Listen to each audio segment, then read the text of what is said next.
Welcome to the Banker Lamp. Please enjoy the video. You begin by confirming prerequisites: stable power, a good cable, and the right input port. Plug in the screen, then power it on. This initializes the display firmware and handshake. Once the screen shows an input signal, set brightness and contrast to a safe, visible level so you can evaluate color and sharpness. Make sure to select the matching input, HDMI, DisplayPort, or USB-C. This step ensures the device and screen communicate correctly before you proceed to calibration or resolution changes.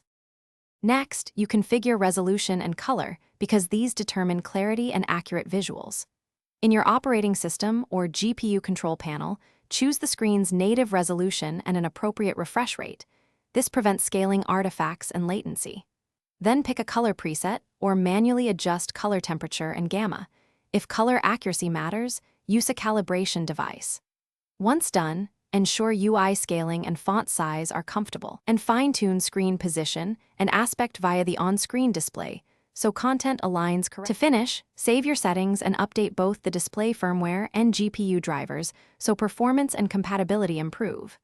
You should test with text, video, and images to verify sharpness, motion handling, and color consistency across content types. If you see artifacts, flicker, or no signal, first reseat or swap cables, then reset the screen's OSD to defaults.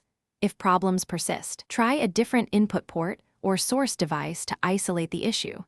This process narrows down causes and restores a reliable display.